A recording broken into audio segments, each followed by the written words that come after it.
Hello dedicated aspirants, class 9th civics की class में आप सभी का स्वागत है, वेलकम है।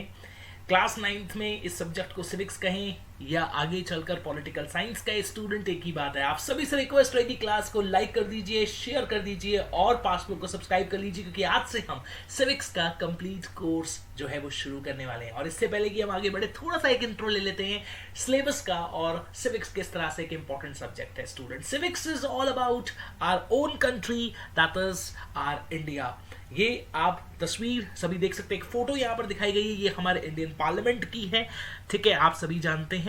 और साथ ही साथ मैं स्टूडेंट आप सभी को बता दूं कि आप सब में, मुझे पता है कि एक नेशनलिज्म की फीलिंग आज है, एक अपने देश के लिए कुछ कर गुजरने की तमन्ना आपके अंदर है, और ये कहीं ना कहीं आपके पास्ट से भी जुड़ी हुई है। और अगर आप अपने देश से प्यार करते हैं तो मैं आपको सीरियसली बता रहा हूँ student, that polity is a subject जो आपको पढ़ना चाहिए। सिविक्स जिसे हम इस बेसिकली क्लास में बोल रहे हैं, इसे आपको जरूर डिस्कस करना चाहिए, इसको आपको समझना चाहिए। और बहुत ही अच्छे तरीके से हम अपने कॉन्स्टिट्यूशन के बारे में यहाँ पर पढ़ते हैं, पार्लियामेंट के बारे में पढ़ते हैं, लोकसभा, राज्यसभा, हमारे प्राइम मिनिस्टर भी यहाँ पर दिखाए गए हैं, श्री श्री श्री नरेंद्र मोदी जी। एंड साथ ही साथ कहीं आपके डेमोक्रेसी से जुड़ा हुआ है। आप सभी जानते हैं ना, democracy is what? Democracy is simply defined as rule of the people, for the people and by the people.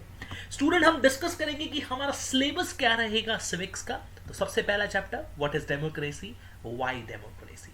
Democracy क्यों जरूरी है, क्यों होना चाहिए रूल पीपल का, क्यों मोनार्की नहीं होनी चाहिए, monarchy means rule of the king and democracy means rule of the people. Chapter number 2 will be the constitutional design, जिसमें हम पढ़ेंगे कि किस तरह से हमारे संविधान को, हमारे कॉन्स्टिट्यूशन को डिजाइन किया गया। आप सभी जानते हैं कि father of Indian constitution doctor BR Ambedkar ji को कहा जाता है।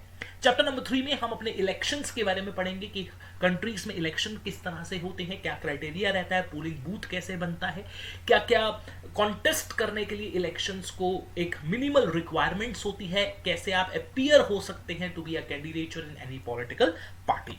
हम बात करेंगे चैप्टर नंबर 4 के बारे में, that is the working of institutions, जिसके अंदर हम बात करेंगे किस तरह से जो ऑर्गेनाइजेशंस हैं वो काम करती हैं, फिर वो चाहे नेशनल हो या इंटरनेशनल हो। And chapter number 5 will be our democratic rights. हमें अलग अलग राइट्स दिए गए हैं, जैसे right to equality, right to freedom, right against exploitation, cultural and educational remedies and various other rights, fundamental rights जिन्हें हम बोलते हैं, उनके बारे में हम डिस्कस करेंगे।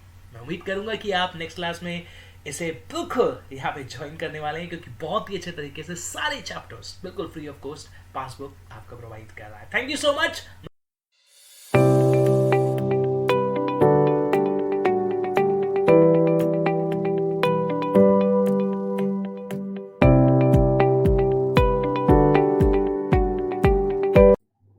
जब पासबुक है नियर, हर एग्जाम है clear. Passbook, let's have it.